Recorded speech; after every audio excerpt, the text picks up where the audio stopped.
Kat, can you join us?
And I studied classical theater, so folks like Shakespeare and Shaw, and did that. I actually started a musical theater school. Ooh, even better. So you're talking to a closeted musical genre. Are you really? Yes. Oh my god. Okay, so we can. Yes. Okay. So people, I'm so not into pop culture, and I was really, but I do know my musicals.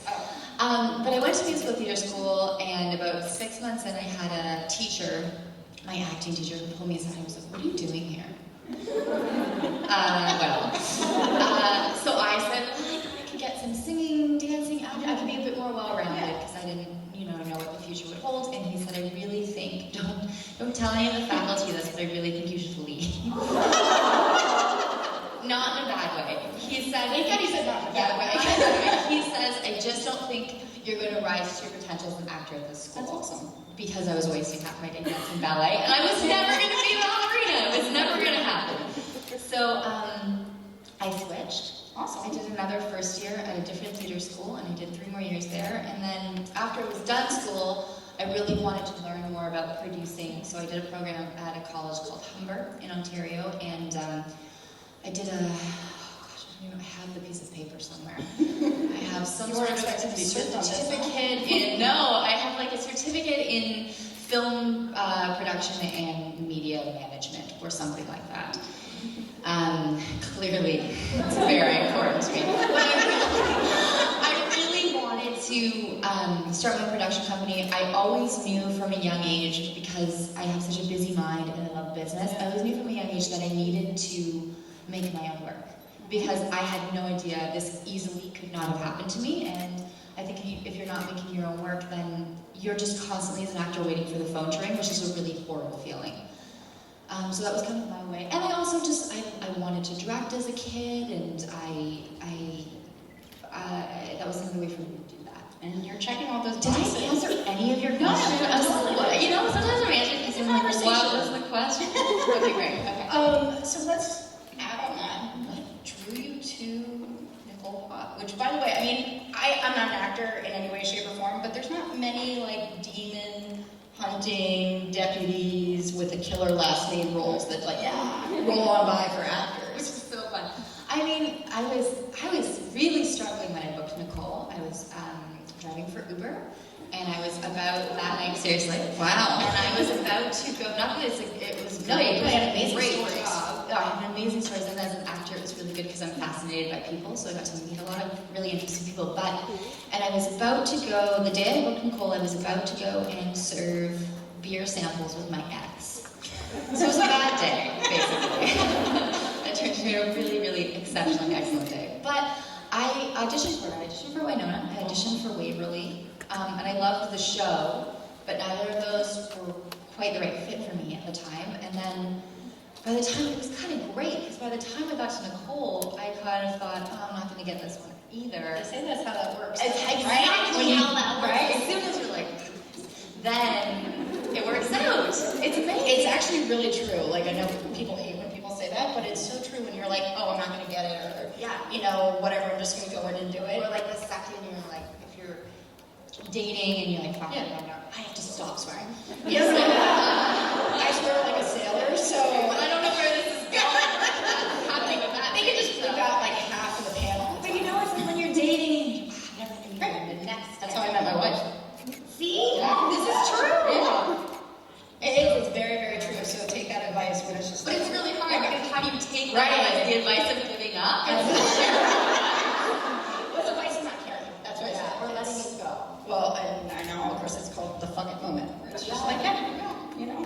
So let's talk more about Officer Haught, which, by the way, I love that last name, and I'm just going to say it a bunch of times because it's probably one of my favorite character names of all time. Right, and gave you guys such a great shipper name, by the way. So how, like, what's been your biggest challenge to date? Because, I mean, I know a little bit about the background, we just met.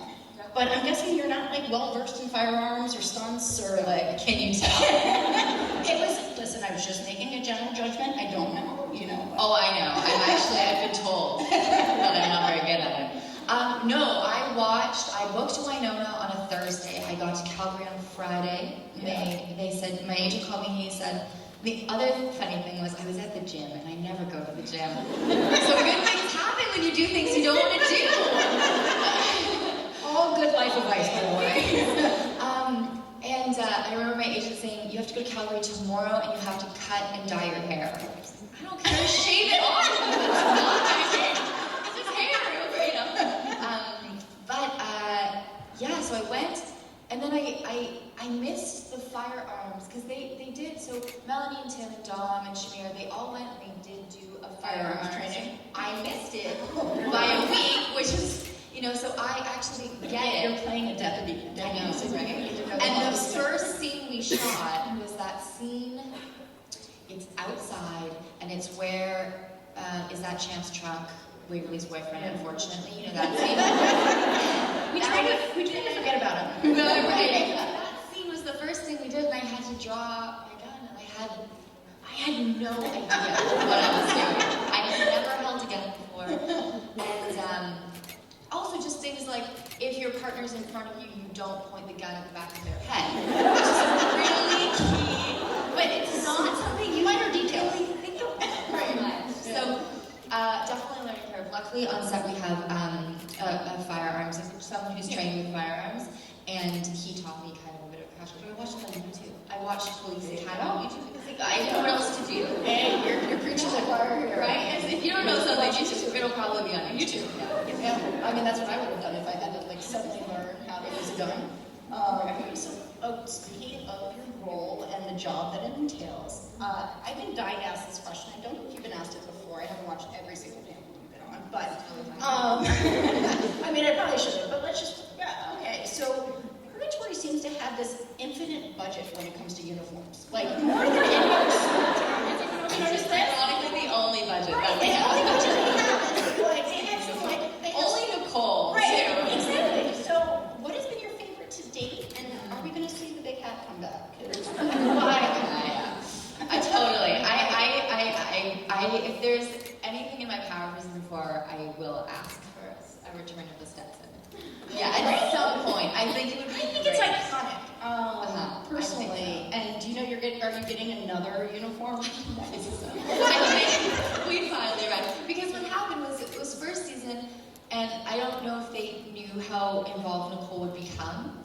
So they put me in the same thing they put Natalie in, which is fine.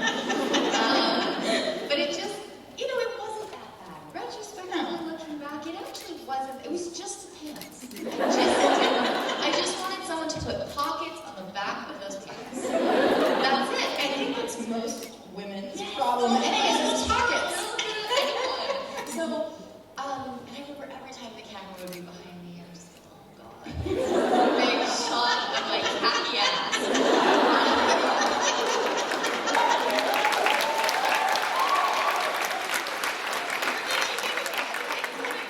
And you don't want to think about it, but then, so I think in season 2 there was an effort to make it a little sexier, but I think we went Too extreme. a little too far. I was in a kind of a different show. I'm not gonna lie, I dabble in Supergirl, and you kind of look like you went into that realm, and it was like, okay, and in season 3 they dialed it back a little bit. I think season 3 we really arrived at something nice. Yes. I like the season 3 outfit. I mean, it's, I'm lucky. Dom's wearing nothing, Melanie's wearing next to nothing. So, I'm really lucky. I mean, I tell you, I'm cold all the time. I'm a terrible Canadian, and I put, we have these, people who live in cold places might know what I'm talking about, or people who ski. We have, you know those things that they're hot packs, and you unwrap them? So I wear about 6 of those. They come with a big sticker. You know what I'm talking about? I know exactly what you're talking about. So you open them up and you shake them up a little bit, and then you strategically stick them all over your body. And then the thing with being a Canadian is you're really good at layering. So I wear several layers, but I can do that because I have the luxury of a lot of clothes. You're not wearing a crop top. No, exactly. Who knows? Maybe season 4. That's No. not going there. I will definitely not be bringing the crop top action for the show. Will not be me. Melanie, such a good job. I don't know how they do it, because if you guys don't know, you guys also shoot in the dead of winter too. Oh, yeah. Like, it's like 6 feet of snow on the ground, and yet you're standing outside without a coat on. Yeah, which I mean, also, it's up until the last second they Yeah. do take it away. So I feel like all we ever talk about is how cold. Well, it is a big element of the show, but you mentioned no, so of course, naturally, it wouldn't be a panel if I didn't ask about Way Haught. How much did you know going into it that would evolve, or has it evolved over time, and like, what has been the biggest surprise to you, I think, of the fan reaction especially, to that The relationship? fan reaction, period, has been a huge surprise. I never, in a bazillion years, ever thought that anything like this would ever happen. I mean, I love the way, I love that I didn't know. Because I think if I had known, it would have been, because when you know, then you have expectations for things, or how you think something's going to go. And I'm just so glad that I came into it with such innocence about fan culture and what it would mean to be kind of in a spotlight in the media representing. And so I think that I'm really glad for the way it evolved. We had no idea. I mean, we shot that kind of famous scene where Nicole is wearing her bulletproof vest months and months and months before any of the other things on the other shows happened. So we didn't know that. I mean, I didn't, and I know that Emily did, but obviously no one can see the future. So it became this, I call it like the imperfect perfect storm. It was so many bad things were happening in the media with queer characters on TV in that particular moment in time when this show just went. It's the Aussie, right? Oh, the Collie. Yes. I'm actually going to ask the question later. Yeah, so I just, sorry.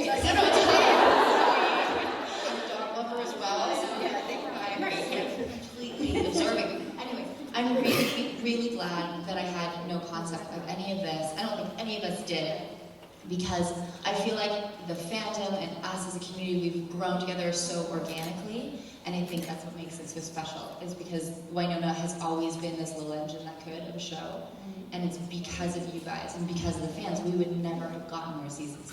It wouldn't have happened, because we didn't have the numbers to justify it, but we had such amazing fans that were so passionate about the show and assaulted sci-fi on a daily basis. And I mean, so I just feel like we have grown together, and I wouldn't have had it any other way. I'm so glad I didn't know. I mean, I think it's kind of the best. For me, it's been such an amazing sort of journey to watch as a fan. So I'd love to know. Let's talk a little bit more about Nicole, because we've gotten to learn about her backstory. You haven't watched season 2 and season 3. I will try not to spoil it too much. But I mean, what a backstory! Like, strange wife, Vegas marriage, purgatory ties. Like, what has been the most surprising thing? Like, how much have you known, or how much have you had input to it, or has it just been like, hey, I got the script and oh shit, this is happening. Like, right. So we experience the show a lot like you guys experience it. We do something called block shooting, which means that we shoot 2 episodes at a time. So we're shooting 2 episodes and receiving the scripts for the next 2 at the same time, so people are prepping those. So basically, I experience the story very similar to the way you guys do. I'm just learning it as we go as well, which is great. And Emily, our showrunner Emily, purposely doesn't tell us very much because she likes to torture us, but also because I think that it's not good to know too much, because then you're projecting your own. It's the same with this experience, right? It skews how you would probably act to something. 100%. So I think I didn't know. I think the most What's been the next question question is, what's the most surprising thing? The most. Moving over here. Oh, I had ramen at lunch, and I had a bit of a time situation. So I was like, I missed a spot. I really missed something huge. Hold on. I have the most surprising element. Surprising one, thank you. Most surprising thing I loved the most was when we found out that Nedley has been looking out for Nicole. I loved that reveal, right? I loved that moment, and I love Greg, who plays Randy Nedley, so much, and I just felt, because Nicole's family, she doesn't speak to her family because they don't respect what she does for a living. I think the fact that she had someone the whole time kind of guiding her, almost like a little guardian angel, without her knowing, was pretty, it was the perfect tie-in. I will say, he kind of became my favorite this season. Right? Like, it just was like, ooh, like now I'm excited to see where he is in season 4. So, yes. And Greg always says, he's got this self-deprecating humor, but he's always like, they're going to get rid of me. They're going to fire me. Can you please stop? And I think he was worried. And I mean, I knew they would never, ever get rid of the character. Right. But there was a part of me that goes, okay, well, when Nicole becomes sheriff, You knew that was coming. Right? yeah, Like, I know it it's coming. had to happen. So what will happen to Nedley? But now I think it's Nedley unleashed. Now Nedley can do whatever he wants, which I think is going to be great. I mean, that's the best part of the back half of that season is it's like now the cuffs are off. He can kind of dive right in. Yeah, Everything's great. So I'd love to know, you touched on Medley. Is there another favorite episode, favorite line, favorite moment that's you've been like, oh? And I know that's a hard one to answer, but is there a couple that stick out in your head, especially for your character? No, it's good. My favorite way hot moment would be the barn scene from season 1. Oh my god, I love that. My favorite. I just thought it was so romantic and sensual and beautiful, and It's contained. It's simplistic. it was so. Oh, I just it was really sexy. I loved that scene. And then It's just awesome. yeah, and then favorite Nicole moment. I mean, I love the stuff with Winona. I'm such a huge fan of the way I hot. shipped the two. Yeah, two of you guys. I do too. Well, just because the scenes of your first season when you guys are drinking together, and oh my god, it's just you guys have this natural chemistry on screen, which rocks. I want to see more of the two of you kind of growing out together. Well, I think Winona and Nicole are kind of they're the opposite. Yes. So it's just the perfect opportunity for comedy with these two. Right. Because they have such different values, but they both kind of at the core believe in the same thing. And now Winona's the head of the supernatural department, and Nicole's the head of the regular police department. So I think moving forward, it's going to be really interesting. Because they have to now work together even more than before. They had bosses to kind of go through, but now they don't. And I just think it's the perfect perfect setup for. It's almost like a buddy comedy. I mean, It's. I agree. I will. So before we start playing a game, because I have A game, yes. I have a game. I want to know a little bit more. So most people probably don't know. She's an awesome director, producer, writer as well. Production company, Hit Media, and 7 short films. I'd love to know like that aspect. Where they are. No, which the no, but more so like where do you draw inspiration from? Because it's awesome to see that you're not just solely in one area. You're touching everything in front of and behind the camera. I think it's because I can't help myself. Because I like to create, and I love storytelling, and I enjoy another aspect of it. And I'm not great at the. I recently moved to Los Angeles, and I'm not. We're in Los Angeles. I just West Hollywood. Oh, yeah. We're on the west side. We just moved there a year ago. We're neighbors now. Yes. It is. But I really struggle with this expectation that for actors to schmooze, and I'm really not good at it, and it's probably hurt my career or whatever, but I like to be invisible. I like to be on the other side of the camera. I really enjoy the fact that I can create and manipulate the scenes, and I love the creative process of that, and I also just love the business. I love, I don't know, it just does something for me. And You're preaching to the choir. You're like, I love talking about it. I love talking about creating.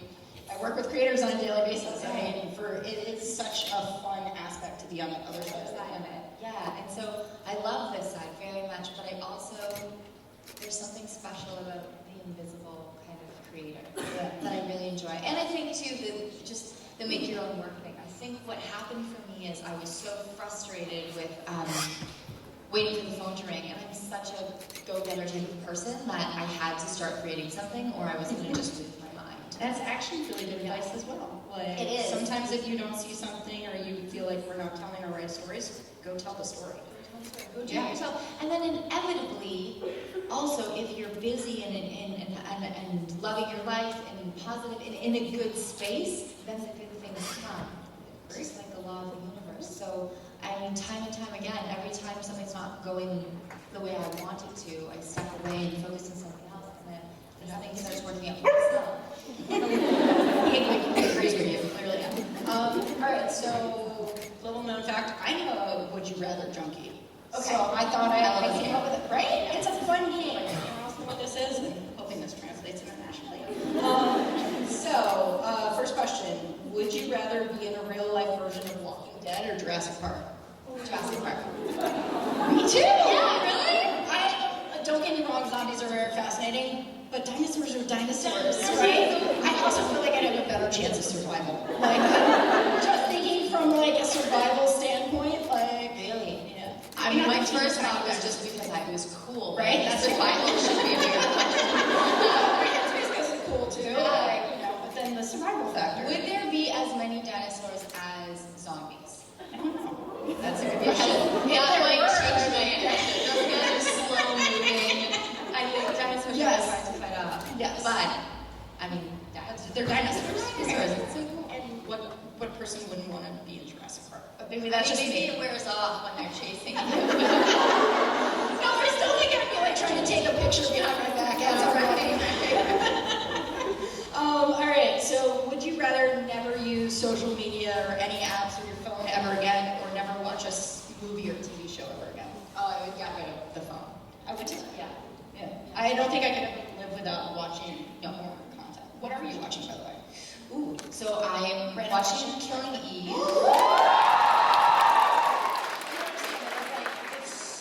It's so good. I'm not finished yet, so don't spoil it. Oh my God.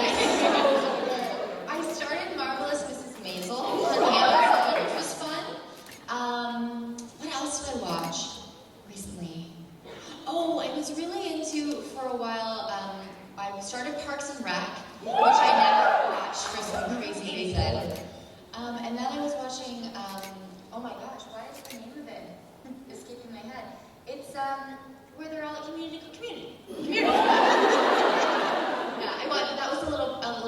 but most recently Killing Eve I've been into. And everyone tells me I have to start watching The Haunting. Yes, I just finished it last night.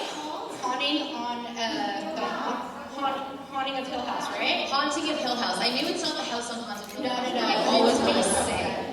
It is so good. So good. I just plowed through it in like 3 days, and I'm not a horror fan, but it's so. But I hear it's more thriller.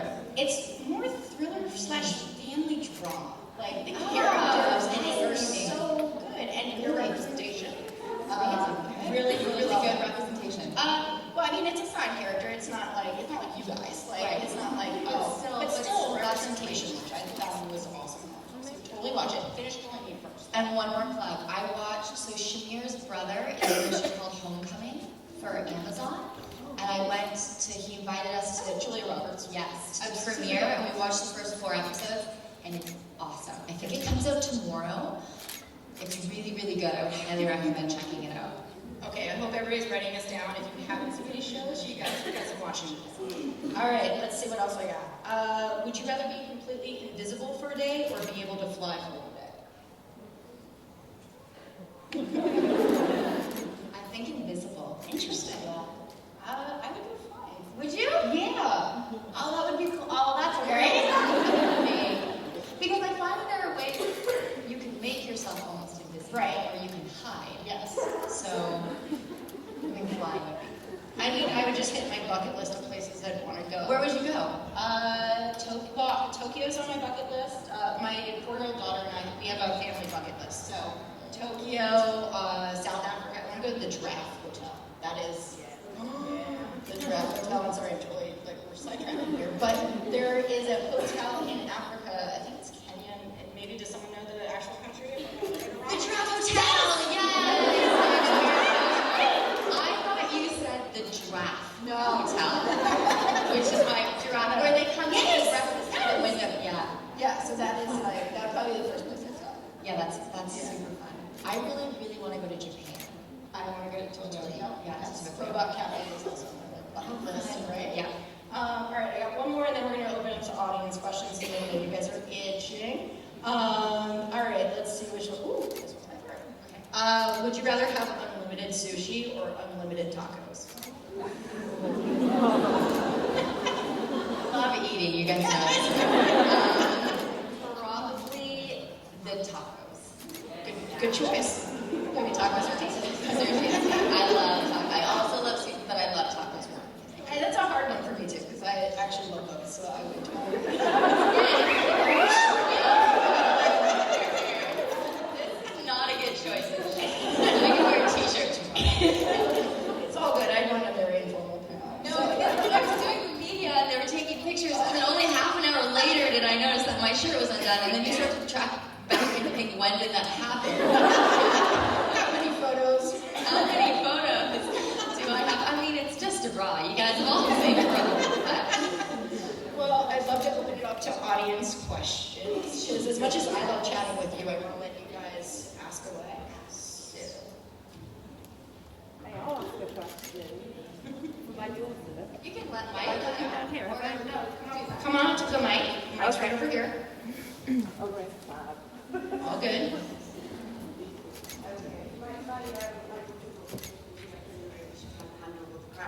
Okay. But her question is, if you could be a dinosaur for a day, what dinosaur would you be?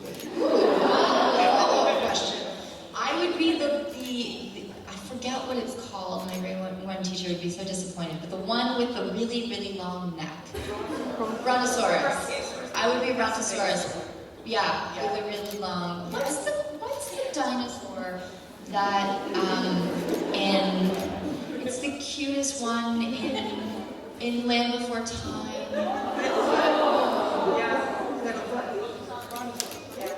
No, it's not what I'm thinking of. Its name was like Birdie, Tweety, Petrie. It's a pterodactyl. Petrie. Petrie! Yeah. Petrie. Yeah. But who knew we were going to talk about dinosaurs this evening?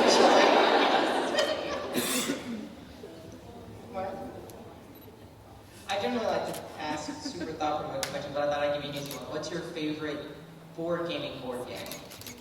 My favorite board game? Yeah. Because you actually play real, like, so board gamers are those like board games that... Oh, like the Settlers of Catan thing? Yeah, Favorite board game.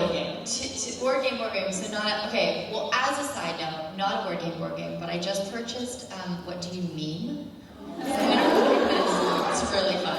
It's like Cards Against Humanity, but with a meme, so there's an image, and then it's really funny.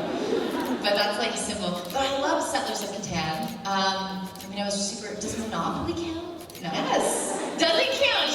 What? No. We need to talk later about board If you games. go to a board gaming bookstore and you ask for Monopoly, they're going to be like, we don't carry that. Wow. So I probably am not cool enough to answer this question. No, Catan totally works though. Catan is definitely... Catan was awesome, and that was actually my first time playing it, and I won.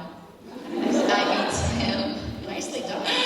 But I love it, and we have plans to do more of that. Actually, I think Tim bought his own board game. You should play Firefly if you get a chance, like Firefly. a TV show. After the TV show. Okay. It's a really Cool. Hi. Hello. Back at Urban you mentioned that you would like to see the darker side of Nicole. Like, how do you think that looks like, and how do you think the show would bring that up? I think to see, I mean, the thing that matters most to her in the world has just been sucked into the garden. So I think to get Waverly back, she's going to have to go some pretty dark places. And I'd be interested to see what grief and despair look like on Nicole and how she handles those things, because I think the best way for us to, one of the best ways for us to learn as humans is to kind of have that cathartic experience through a character that we watch on TV or in a movie. So I'd really like to see her try to handle that. But I don't think she's going to be the type to fall apart, so I think she's going to really fight. And Nicole's such a nice person that it'll be interesting to see what she has to do to get Waverly back. Thank you. Sorry, that's my post earlier. I just wanted to ask, you've had the opportunity to travel to quite a few places. Which place have you enjoyed visiting the most? And I think that's it, we've wanted to visit Japan, but where else would you hope to visit in the future? Yeah, totally. My favorite place so far, that's such a hard, because everything is different I mean, I had always had a dream to go to Paris, and I was in Paris last week, or this past week by myself, which was awesome. But also, really interesting. It is really good to travel by yourself, because I didn't realize how much back to high school I would go with my nerves. Like, I know that seems very strange, but I'm so shy in situations where I don't have someone with me that's familiar, and I get such bad anxiety the whole week. I had to do those Airbnb experiences because it was the only way for me to literally get out of the apartment, because I don't know why, but it was that feeling of being in high school again, where I was just so awkward and would never go to parties because I was just so nervous all the time. So it was a really interesting experience for me, but I really did love Paris. I loved, trying to speak French, and the Parisians just don't care. They're just, you try to speak French with them, they just answer you in English. Or one time I went for lunch, and the whole restaurant was empty, this was a couple days ago, and they put me behind a plant in the corner. I'm not kidding. And I'm looking around, the whole restaurant was empty. I don't know if they were just embarrassed because I was not from there, I'm not sure. You learn a lot. I loved Paris. I also really loved seeing Brazil, which was a completely different kind of culture from anything I had been to. Those are some of my top ones. Africa was amazing. Every place is special in its own way. Yeah, but traveling alone I should probably do it more, facing a lot of those fears that I didn't know were still there, which is interesting. Thank you very much. Hi. You spoke before about how you wrote out Nicole's backstory whenever you first started playing her, but whenever you got the script and was getting insight into her past, was it harder to adjust to what was scripted compared compared to what you felt like playing with the past couple years? It made me a little sad that it wasn't, she didn't have this idyllic relationship with her family like I thought she had. Because I love her so much and I wanted that for her. I just wanted, people we love, we just want everything to be perfect for them. But then when I learned more about her family and why they don't speak, and that she really kind of grew up fending for herself a lot more than I thought, it actually, on the flip side, made me quite happy, because I think that just makes her so much stronger to see that this is how amazing of a person she is and that that's where she came to.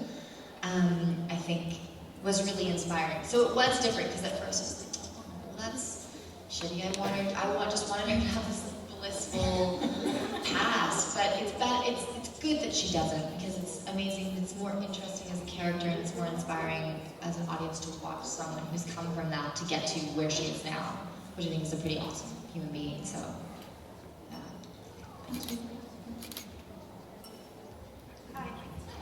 Sorry, I'm kind of short. I'll just go into details. I was wondering if you could, in any of the entire show, any season, if you could refilm one scene, but you take over for another actor as their character in that scene, who would it be, what scene, and why? It's a really good question. I like that.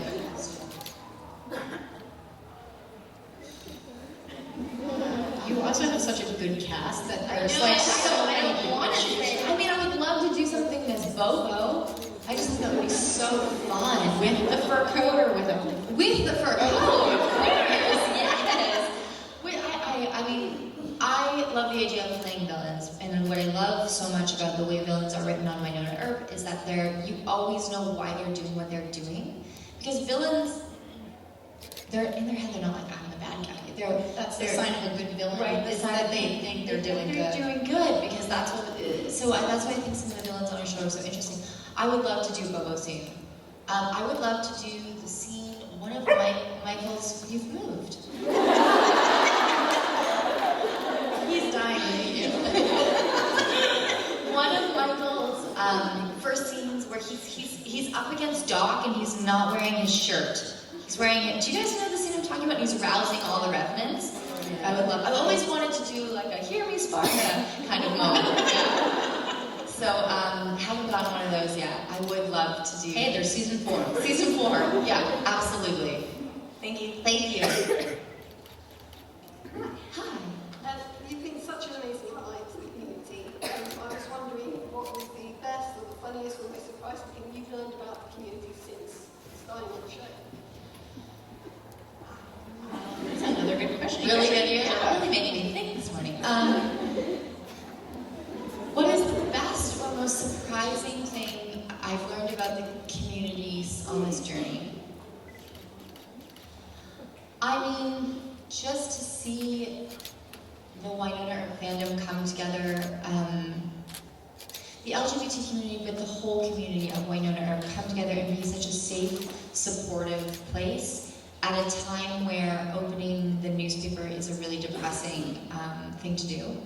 I thank God for this community, because I think just my faith in humanity, because I see all these beautiful people and everyone's so kind.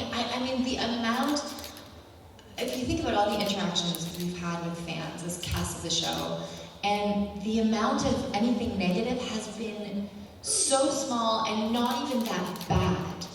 To have all this interaction and have that minutia of negativity is incredible. So the fact that something like this can exist in this world that we live in now gives me an extreme amount of hope and faith in that there are for every one horrible person that unfortunately consumes the news these days, there's a million amazing people, and to remember that, and I think that's what this community has reminded me about. Just the power of getting a bunch of people who believe in something together and forces good. There's this amazing thing that came out of this Earp Your community. I'm not sure how many of you guys know about this, but it's a group where in different communities they just go and do good things together as Earp. That's incredible. I could go on and on and on about the things that come out of it, but it restores your faith in humanity. It really does.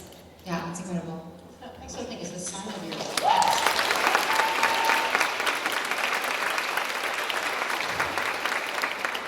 Hi, sorry, I'm a bit tall. So we know that you obviously love dogs, like you have Bernie.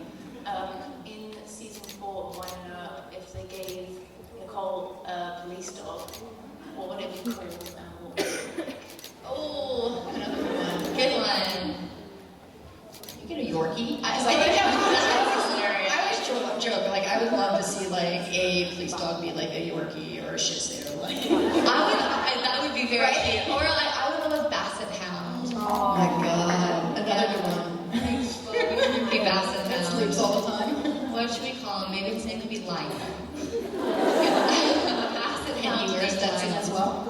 Totally, he Right? could. Yeah, he could. Matching A little matching vest. uniforms. Well, they've got the budget apparently. Just for uniforms, though. That's the only thing we can spend money on. We don't have any staff, No, but we have a lot of the it. dog is well dressed. The dog is well dressed. Thank you. Hi. I really loved the film My XX. Like, I thought you were great in it. It was so funny. But I noticed that a lot of actors in that film ended up in Winona Earp as well. And I think there was an actor in Issues as well. Is that the name of your film? But there might have been someone who was in Winona Earp as well. I was just wondering, do you have any say in who's brought on? I know you said like it's a lot about respect and they need to be really nice and kind and things, but it's just so weird that you've worked with so many people on Winona and other things from before. There's only like 27 actors in Canada.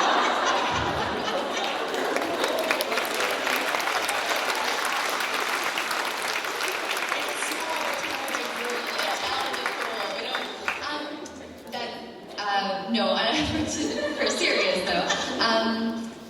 I think Emily does have a very strict rule about, and I think it's worth saying again, about if you're not a nice person, you don't get to come on Winona Earp. Our casting director, Lisa, who never gets enough credit for finding all of us, is a very incredibly sweet person and gets to know actors pretty well because she'll bring them in for other stuff all the time. So I think there's definitely a sense of, is this person a team player? Are they egotistical? Are they, down for doing a more challenging shoot with the elements and stuff that we deal with? And I think, so I think there's a conscious decision to always be bringing on really hardworking, nice people who kind of leave the ego at the door. But we're just lucky. I mean, Tamara and I work in My XX together, and you do kind of start, because there is a smaller pool of actors in Canada. Once you're in that kind of working actor group, you do start seeing each other on staff, which is really nice, I think. There's a camaraderie in Canada, for sure, amongst people who work in the media. And there's an openness. I feel like in Canada, everyone is a couple phone calls away, which is such a nice feeling.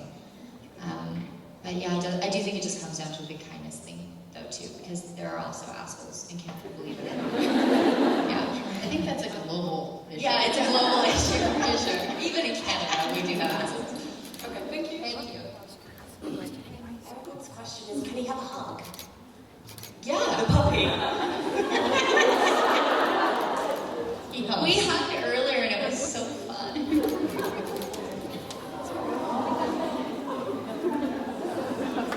For those of you that can't see, he's actually wearing a ClexaCon t-shirt as well. And he has his own badge. Oh, hello, sir.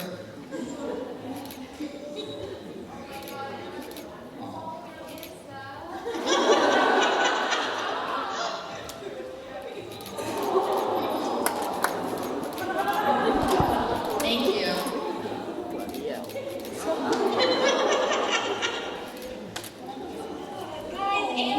Here's what I want, really. I just want to be on a farm with a bunch of rescue dogs. That's what I want. So I actually say that's why I can't go to a shelter, because I do the bridesmaid where there's like me in the minivan. oh yeah, I love that scene. So we sleep with one. Yeah. That's another question. After your experience with Winona Earp, how do you go into auditions with that knowledge, with knowing that this fandom exists now? Honestly, I'm so glad you asked that, because I carry you guys with me. I know maybe this sounds like I'm not trying to be flattering, I'm being very honest. I carry you guys, I've been auditioning in LA, which is scary. And just knowing that like I have you guys, I'm always so stupid, maybe I shouldn't say this. I've walked into auditions being like, you're Nicole Haught, you're Nicole Haught.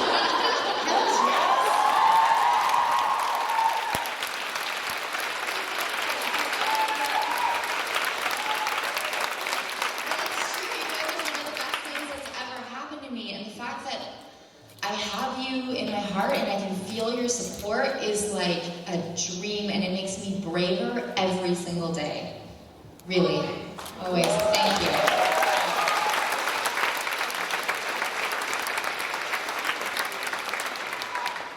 Hi. You do some physical stuff, so you get thrown on the ground and a lot in the show.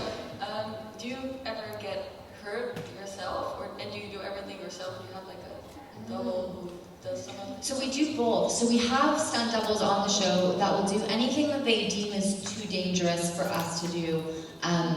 Just because if we get hurt, then obviously it's a problem for shooting and stuff. And so we all have stunt doubles, and they all kind of match our height and rough body size, and then they put a wig on them.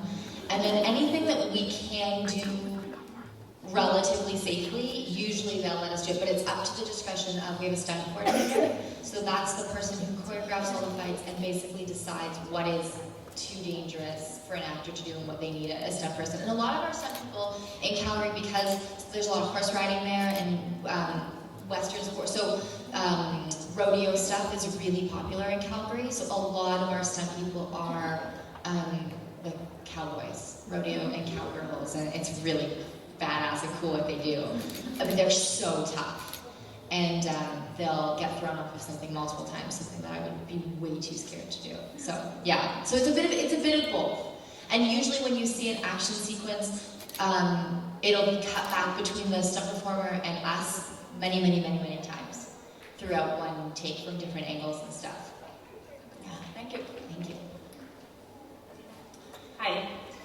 So I know you do read-throughs of the scripts, and you get like an idea of how the episode is going to be, but is there like a specific scene that you thought like turned out really differently than you thought it would be, like based on like the read-through of the scripts? Yeah, the scene for me this season was with Zoe and Dominique, the I'm here and I stay scene. I didn't realize reading it how powerful, and that's complete credit to those two amazing actresses, how powerful that scene was actually going to be, and how much of a, I knew it was a metaphoric, I'm not sure if that's a word. It is now. How much of a metaphor that scene would be for mental health.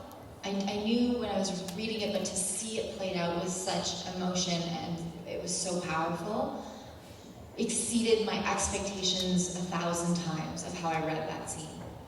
So that would be the one for me this past season. All right, yes, thank you.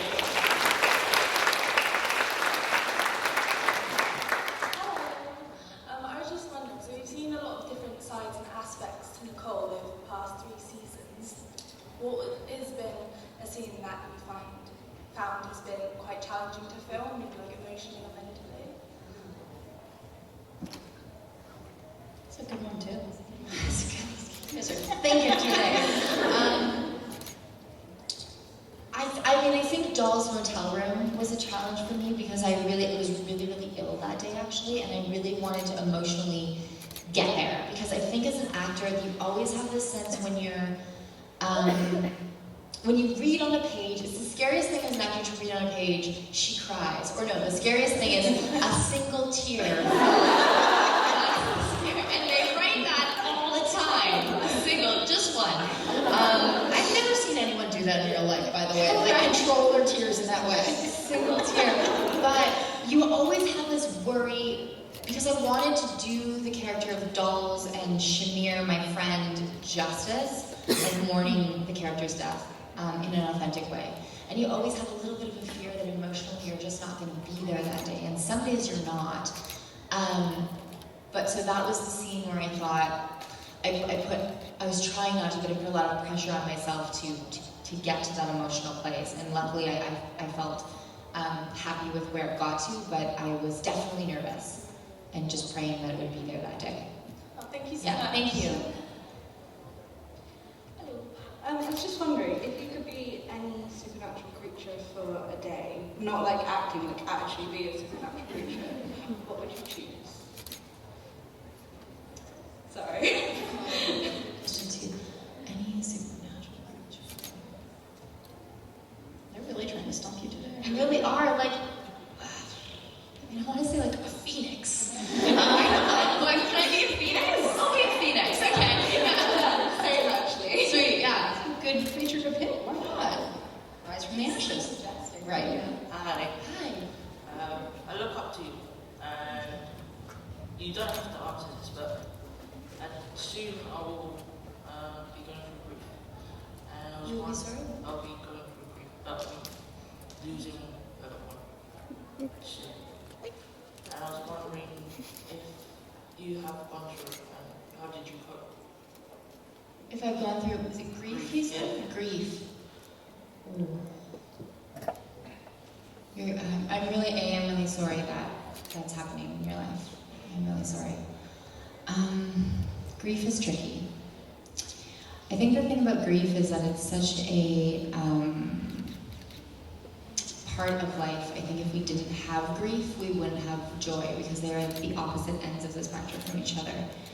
And I think, unfortunately, the only time that we recognize pure joy is when we're going through horrible grief. And I think the best way to go through grief is finding people around you who care about you and sharing it with them. I think that's the best advice I can give.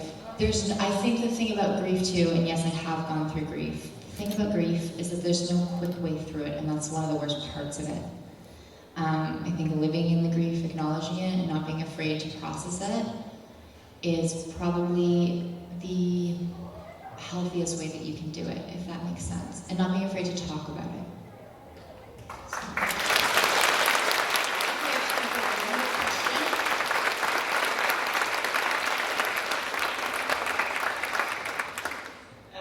If Nicole and Waverly were ever to get married, what would their wedding look like? I hope we get to see that. I hope so Putting too. it out there, again, on the table and hitting on that.